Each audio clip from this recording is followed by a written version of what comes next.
took me a while to find a spot to flex this thing out.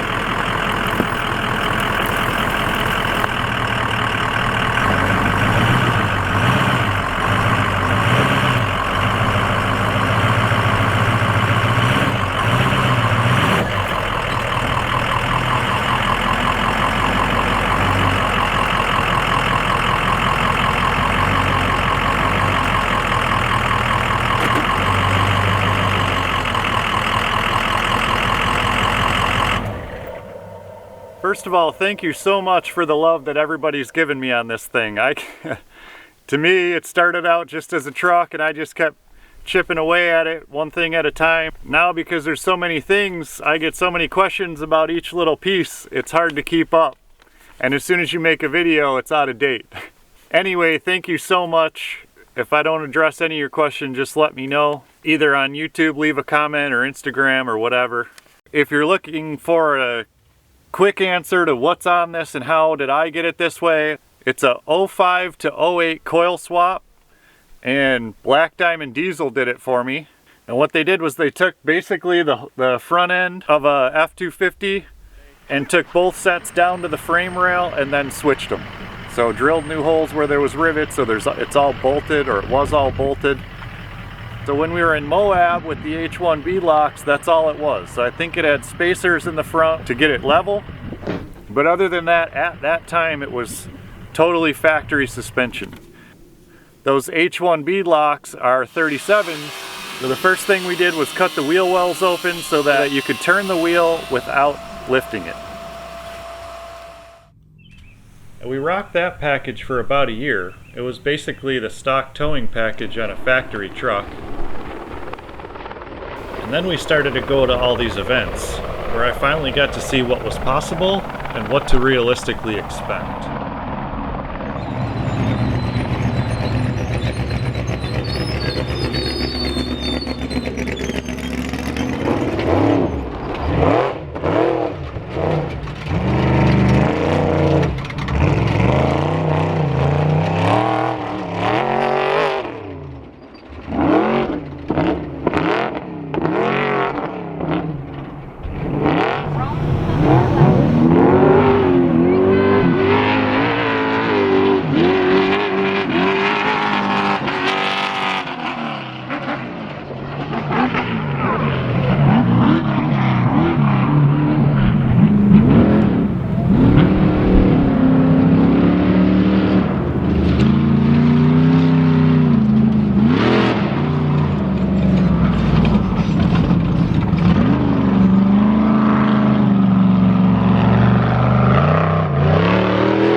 Damn! So that's what a bottomless checkbook gets you, but I'm not diving off cliffs anytime soon, so that's why events like Full Size Invasion are really my favorite.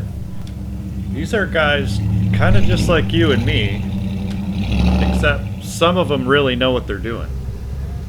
The guy in the green shirt there helping out is Johnny from Woods Off-Road. He went out and started his own thing, he's killing it. And the guy in the 1940s Plymouth, that's Gordon from Gordon's Custom Fab. And while I was struggling to get out of my own way, it was talking to guys like these that really helped me sort out the menagerie of options. I've looked at thousands of trucks, at top tier manufacturers, at shows where thrashing is a lifestyle, ugly trucks where function is the only concern, and I've been scared with the best.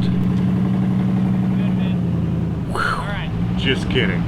Keep coming. But finally, when you're done internet shopping and you think you got it all figured out, what am I doing here? That's when you check your email and realize that on a scale from valued customer to shitbag, you're not even on that scale, and therefore lead times are probably about a year. Nevertheless, it was time to get a benchmark. Look at this. For factory, that's not too bad. Then I got lucky. I found a 6-inch rough country link kit on Craigslist, so I took what I needed and threw the rest out. I position the axle, check my bumps, and guess the spring rate.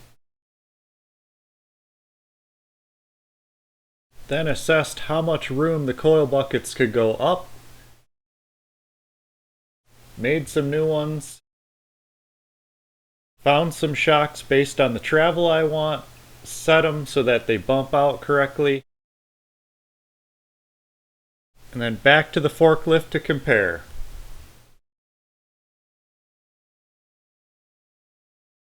Alright, so since this thing's flexed out, let's walk around it and find out what's binding, how things are laid out, what's smashed into what, how it's flexing, how did I keep the factory bump stops and still make it do this. Let's go through the whole thing closely. Couple practical rules of thumb. If you can articulate over your wheel size, that's about as good as it gets. Any more, it's going to get real springy. And if you have less, you're probably not going to have enough travel to comfortably wheel off-road. The second target is to have the front and the back articulate about the same amount. Simplified example, if the front of your truck weighs 1,000 pounds and you want 10 inches of wheel travel, then you order front springs to be 100 pounds per inch. And it's because of those custom coil brackets that I'm able to maintain a perfect tuck and a factory ride height. On a truck like this, it's the shocks that determine your wheel travel, and the specific unit you get is going to have a collapsed length such that your axle hits your bump pad without bottoming out the shock. And those same rules apply to the front and the back. Again, it's really important to get your bumps correctly, because if you don't have them right, you're just going to blow your shocks. From there, just get out and do some shock tuning, see how you like it. Let's be honest, unless you're an expert, you're not going to get it right, so it's kind of trial and error.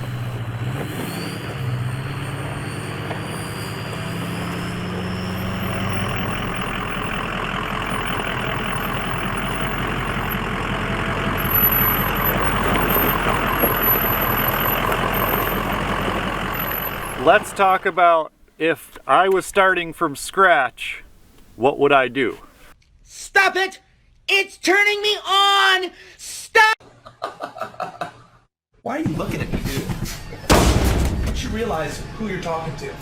Look at the screen. Look at the stream like you're supposed to. I mean, in all seriousness, look at how this thing tucks. There's no rubbing, even at full flex.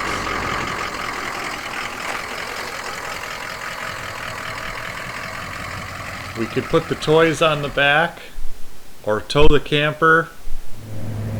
Look, it tows with one finger on the wheel at 85 miles an hour.